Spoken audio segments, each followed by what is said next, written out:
Everyone, मैं doctor Swati Sharma English सूत्रा में आप सभी का स्वागत करती हूँ। कैसे हैं आप सभी? बता दिया करिए कभी कभी कैसे हैं आप सभी। मैं पूछती रहती हूँ, आप बताते नहीं हैं। और आज मैं आप लोगों के लिए लेकर आई हूँ ग्रामर का सेशन। जैसे मैंने आपसे कहा था कि अभी आप लोगों का जो मैंने ये सीरीज जो चला रखी है वर्ल्ड लिटरेचर, इसमें चल रहा है आपका। इससे पहले 3 लेक्चर्स जो है वर्ल्ड लिटरेचर पे हो गए हैं। अप्रोक्सीमेटली 10 के करीब लेक्चर्स में वर्ल्ड लिटरेचर पे दूंगी। 7 लेक्चर्स अभी बचे हुए हैं, तो मैं वर्ल्ड लिटरेचर पे 7 लेक्चर्स और दूंगी। और उसके साथ ही बीच बीच में आपको ग्रामर का भी पार्ट डिस्प्ले करवा रही हूँ, क्योंकि जिससे कि आपको ये छोटे छोटे शॉर्ट सेशंस हैं, जिससे आप लोगों को जो भी मैं बताती हूँ चीजों के बारे में पता चलता रहे। तो ये जो मैं करवा रही हूँ ये DSSB और KVS और इनके सभी के लिए हेल्पफुल है। KVS PGT basically. और अब तो राजस्थान की भी जो है सेकंड ग्रेड टीचर की मार्च में आ रही है, उनके लिए भी ये बहुत हेल्पफुल है, क्योंकि उसमें ग्रामर का पोर्शन काफी बड़ा है इंग्लिश में और एक अच्छे खासे लेवल की वो आ रही है। तो उसका भी जो है सिलेबस में देखकर उसके लिए भी जो वर्ल्ड लिटरेचर के साथ और इनमें चीजें लिटरेरी फॉर्म्स हैं, इंडियन राइटर्स हैं, तो वर्ल्ड लिटरेचर में वो भी कवर होता है। वो भी मैं आप लोगों के लिए करवाऊंगी, राजस्थान का जो सेकंड ग्रेड टीचर है। और बाकी अभी आप लोगों को मैं और चीजें बताती हूँ। मैं आज बेसिकली 15 क्वेश्चंस ग्रामर के लेकर आई हूँ। English grammar spotting the errors and fill in the blank. ये एरर्स है, spotting the errors and fill in the blanks. और ये देखिए DSSB का बैच है। Those who want to take admission in DSSB batch वो हमें कॉल कर सकते हैं, ऐप पर से परचेज कर सकते हैं। और ये जो है कॉल का नंबर है 7895937338। DSSB का बैच अभी स्टार्ट हुआ है, फ्रेश बैच है बिल्कुल, तो वो पेड बैच है। Those who want to take admission, जो पढ़ना चाहते हैं। देखिए DSSB में जो कवर कर रहे हैं वो भी मैं आपको एक बार बता देती हूँ कि DSSB का जो बैच है वो NVS के लिए, KVS के लिए और KVS PGT के लिए और KVS के TGT के लिए नहीं है, क्योंकि उसमें इंग्लिश लिटरेचर है ही नहीं। और इसके अलावा DSSB तो है ही, TGT PGT दोनों इसमें कवर कर रही हूं मैं। इसमें आप लोगों को क्या मिलता है क्या नहीं ये भी मैं आपको बता देती हूँ। देखिए इस वाले बैच में ग्रामर एंड लिटरेचर दोनों पढ़ाया जाता है। नोट्स आपके घर पर आते हैं, ग्रामर लिटरेचर दोनों के। और इसमें लाइव क्लासेस चलती हैं ऐप पर। बाकी और मैं इससे ज्यादा इस पे फीस या वो सब मैं डिस्कस नहीं करती हूँ। और क्या पढ़ाती हूँ, कैसे पढ़ाती हूँ, उसका एक हिंट जो है वो आप लोगों को यूट्यूब पर मिल ही जाता है। यूट्यूब पर पढ़ाने का ये है कि भाई यूट्यूब पे आधा अधूरा नहीं पढ़ाती हूँ। यूट्यूब पे जितना पढ़ाती हूँ वो बताती हूँ कि ये आपके लिए एक दिशा निर्देश है, इस पे आप इसको फॉलो कीजिए और इस तरीके से पढ़िए। दूसरी बात, UPLT का जो बैच है वो मार्च में नया शुरू हो रहा है। और उसमें जो भी व्यक्ति उस UPLT में एडमिशन लेने में इंटरेस्टेड हो वो लोग UPLT में ले सकते हैं। मार्च में नया बैच स्टार्ट होगा, यानी कि अभी 1 हफ्ता है। चलिए अब स्टार्ट करते हैं। हमारा पहला क्वेश्चन है कि आई मे गो टू, मैं इसके एक्सप्लेनेशन भी आपको साथ के साथ दूंगी तो समझते जाइएगा।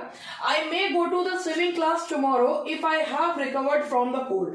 तो सबसे पहले आप समझिए कि I may go to the swimming class tomorrow if I have recovered from the cold. अभी आज ही AWES का जो पेपर है आर्मी स्कूल वाला वो हुआ है, उसमें phrases, clauses, figures of speech ये सब पूछे गए। देखिए सिलेबस तो सब कोई डिफाइंड था नहीं, लेकिन ग्रामर के जो क्वेश्चंस आए हैं वो वैसे ही क्वेश्चंस हैं जिस तरीके के मैं करवाती हूँ। अगर बहुत अच्छी कमांड आपकी है तो आप कोई भी एग्जाम निकाल सकते हैं। और जब आप तैयारी करते हैं तो सिर्फ लिटरेचर की या सिर्फ ग्रामर की ना करें, दोनों चीजों की अच्छे से करें। अब ये सेंटेंस देखिए, I may go to the swimming class, ये आपका प्रिंसिपल क्लॉज है। इफ आई हैव रिकवर्ड, ये आपका कंडीशनल क्लॉज है, एडवर्ब क्लॉज ऑफ कंडीशन है। If I have, adverb clause of condition अगर आता है तो उसमें अगर यहां पर I may go to the, भाई प्रेजेंट की कोई कंडीशन बताई जा रही है, कोई शर्त बताई जा रही है, कोई चीज किसी चीज पर डिपेंड करती है, तो जो शर्त बताने वाला वाक्य होता है वो प्रेजेंट इंडेफिनिट में बनता है। और आगे वाला जो यानी कि जो रिजल्ट बताने वाला वाक्य होता है, यानी कि जो मेन क्लॉज होता है वो मॉडल्स के साथ बनता है। वो विल भी हो सकता है, मे भी होता है, दैट डिपेंड्स।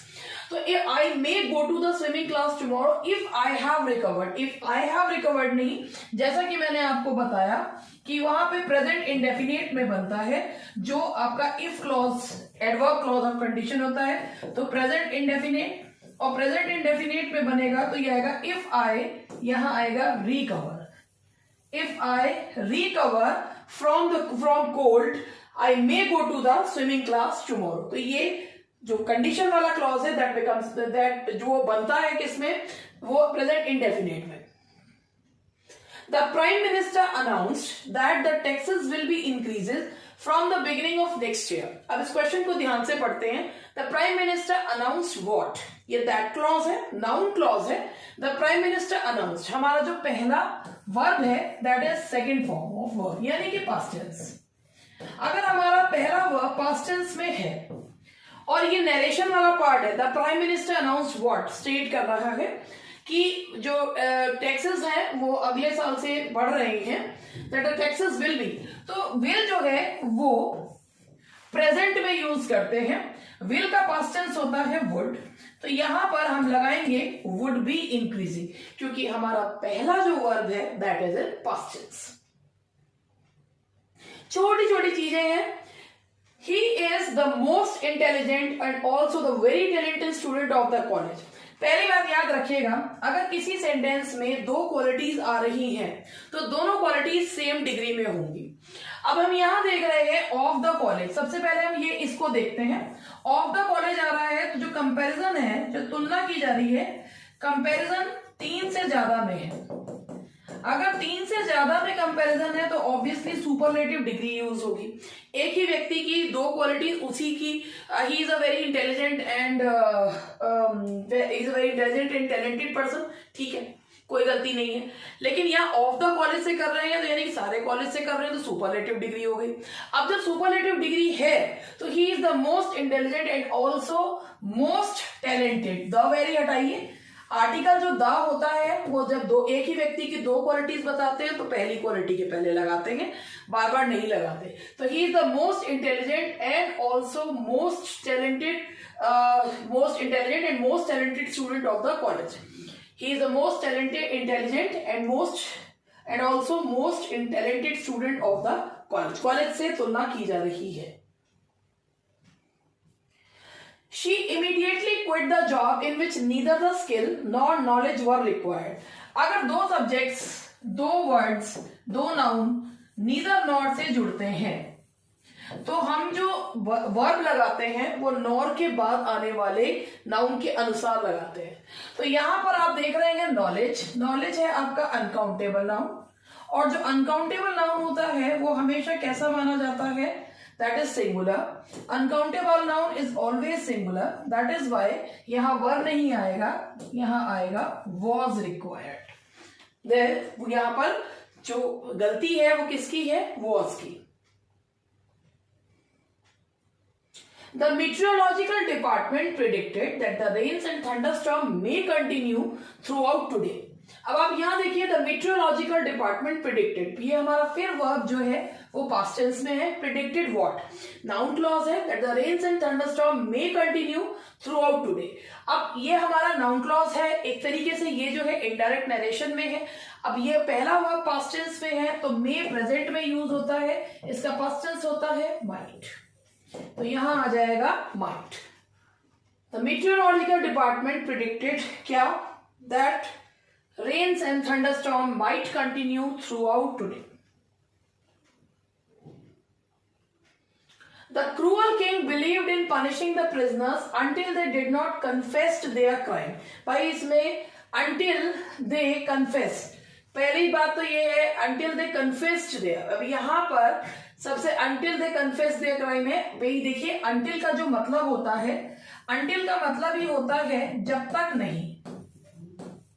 ये जो है हमारा ये अंटिल जो है वो टाइम बताने वाले कंजंक्शंस हैं, अंटिल एंड अनलेस। इनमें नहीं ऑलरेडी होता है, इनके साथ हम नॉट का यूज नहीं करते हैं और नॉट भी डिड के साथ पूरा ही यूज नहीं होगा।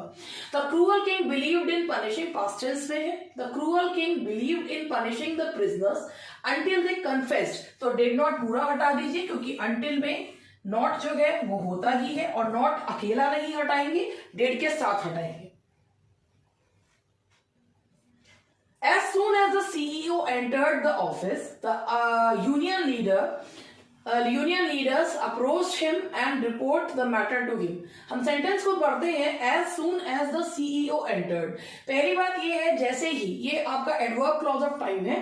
as soon as the CEO entered the office, तो हमारा जो वर्ब है ये हमारा पास्ट टेंस में है, पहला verb. Union leaders approached him, ये भी हमारा दूसरा वर्ब भी है। तो अब आप ये देखिए एक ही वर्ब को, इस बेचारे वर्ब को प्रेजेंट में क्यों छोड़ दिया, तो ये बेचारा तो आउट ऑफ द फैमिली हो गया ना, तो इसीलिए इस वर्ब को भी हम क्या कर देंगे, पास्ट टेंस में कर देंगे। As soon as the CEO entered the office, the union leaders approached him and reported the matter to him। क्योंकि पूरा सेंटेंस पास्ट टेंस में है इसलिए ये भी पास्ट टेंस में हो जाएगा। Now the next question is, instead of being a clear winner, he was not given the best employee of the year award। Okay, instead of का मतलब होता है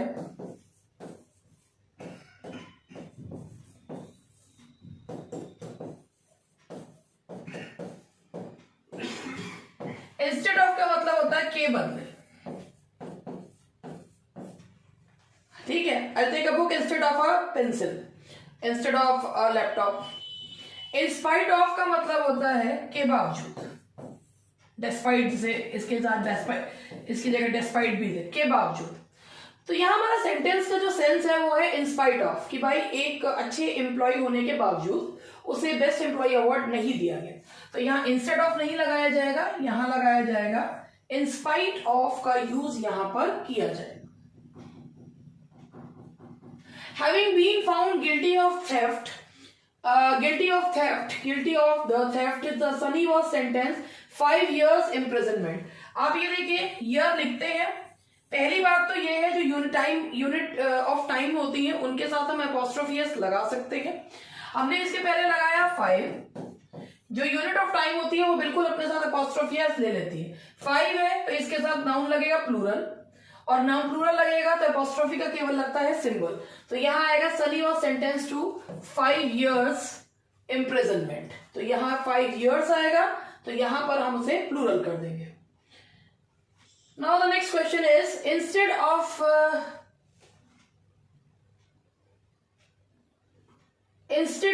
laying off the workers, instead of laying off the workers, the company decided to ask them to avail voluntary retirement। देखिए अभी मैंने आपको instead of का और इंस्पाइट ऑफ का मतलब बताया था कि इंस्टेड ऑफ का मतलब होता है किसी के बदले में कोई चॉइस देना। तो जो चॉइस देना है यहाँ पर ये सेंटेंस बिल्कुल ठीक है कि भाई उनको निकालने के बदले उन्होंने उनसे कहा वॉलंटरी रिटायरमेंट ले लो। तो यह इंस्टेड ऑफ बिल्कुल सही है। लेइंग ऑफ का मतलब होता है निकाल देना। The workers the company decided to ask them to avail. Avail एक ऐसा वर्ड है जो अपने बाद लेता है रिफ्लेक्सिव प्रोनाउन। अब रिफ्लेक्सिव प्रोनाउन हम बात कर रहे हैं वर्कर्स की, तो वर्कर्स के लिए रिफ्लेक्सिव प्रोनाउन आएगा दे से बनेगा। तो दे का जो रिफ्लेक्सिव प्रोनाउन आएगा to avail themselves voluntary retirement. तो यहां आएगा अवेल देमसेल्व्स वॉलंटरी रिटायरमेंट। तो यहां पर इसका आंसर है D. Now the next question is, अब ये आपके फिल इन द ब्लैंक्स हैं। इस तरीके के क्वेश्चंस जो हैं थोड़ा सा टाइम कंज्यूमिंग होते हैं क्योंकि पढ़ने में बहुत समय लगता है। अगर आपको इस तरीके के क्वेश्चंस को सॉल्व करना है तो सबसे पहले आप पूरा क्वेश्चन ध्यान से पढ़िए। ये नहीं कि फटाफट जो है, जैसे बोट है तो बोट से हमने याद कर रखा कैप्साइज पलटना, तो उसी को उठाकर लगा दीजिए। पहले ये पढ़िए कि पूरा का पूरा सेंटेंस जो है वो है क्या। जैसे हम इस सेंटेंस को पढ़ते हैं, as the boat dash all those on board fortunately managed to reach the bank of the river dash with the help of lifeboat। जैसे ही बोट जो है वो पलटी या कुछ भी हुआ, फॉर्चुनेटली लिखा हुआ, इससे पता चल रहा है कि जो हमारा ऑप्शन होगा वो एक डूबने वाला होगा तो एक बचाने वाला होगा। तो अब आप इसमें देखिए ड्राउन्ड, हार्मलेसली, अनइंजर्ड, अनहर्ट, सेफली। अब आप ये देखिए सबसे पहले अगर हम यहाँ पे देखें कि हमारा जो है वो कैप्साइज जाता है इसमें जो डूबने के लिए, उसके लिए हम कैप्साइज दे सकते हैं। और जो ये हमारा ये दूसरा जो ऑप्शन है वो है सैंक, लेकिन हमारा उसमें और किसी में नहीं है क्योंकि फेल, ड्रॉप्ड, डिसीज, ये हमारे ऑप्शन ही बाहर हो गए। तो बोट के लिए जो लगाते हैं वो दो ही ऑप्शन होते हैं, या तो कैप्साइज या सैंक। अब हमारा जो दूसरा पार्ट था सेंटेंस का वो एक पॉजिटिव स्टेटमेंट देता हुआ है, तो ड्राउन्ड नहीं आ सकता, तो बहुत साधारण है, सैंक और सेफली आएगा। तो एज द बोट सैंक, जैसे ही बोट जो है वो डूबी, all those on board fortunately managed to reach the bank of the river safely with the help of lifeboats। तो इसका आंसर है आपका ई। तो पूरा क्वेश्चन पहले जरूर पढ़ना चाहिए। तो answer is E. Ashima dash a team with a lot of skill and the dash increase in the sales by the team is a measure of a success. अगर हम बात करते हैं डोमिनेट्स, तो हमारा इससे जो है हम आधा और शिमा डोमिनेट से बिल्कुल सही बैठ रहा है. अगर हम यहाँ पर वो कहते हैं कि जो सडन इंक्रीज, अब आप यहाँ पर ये देखिए कि सेंटेंस में पूरा का पूरा सेंटेंस दो पॉजिटिव वर्ड से मिलके बनेगा. डोमिनेट्स, पुअर, कंडेम्स, जो ज्यादा पूरा का पूरा जो हमारा जब हम सेंटेंस पढ़ते हैं तो हमें ये पता चल रही है कि दो पॉजिटिव वर्ड्स की जरूरत है. दो पॉजिटिव वर्ड्स हमें जो है वो सिर्फ सी में देखने को मिल रहे हैं. Ashima manages her team with a lot of skill and the significant increase. बाकी के सारे जो है वो एक सही है तो एक गलत है. तो अब आपको पूरा सेंटेंस जब तक आप नहीं पढ़ेंगे तब तक आप इस तरह की क्वेश्चन सॉल्व नहीं कर सकते. तो इसका आंसर है आपका सी. हालांकि मैं भी इसको पढ़ने में ज्यादा समय नहीं लगा रही हूं और इसको जो है आप केवल मुझे क्वेश्चन पढ़कर ऑप्शन जो है वो समझ में आ रहे हैं. On being asked for the passport he dash to his dismay that he had dash to bring it along with him to the airport. इस सेंटेंस को पढ़ के पता चल रहा है कि व्यक्ति अपना पासपोर्ट भूल गया है.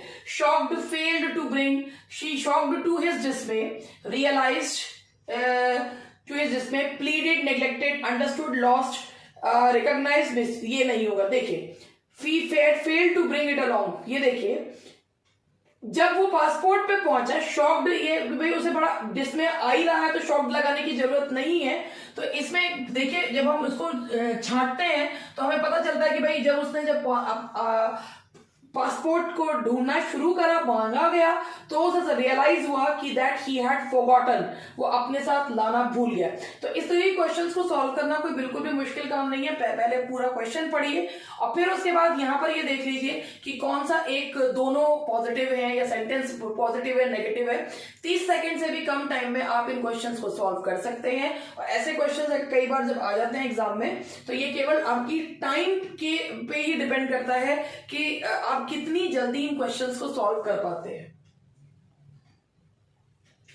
Helen quickly dashed the career ladder and is now the dash managing director the company has ever appointed.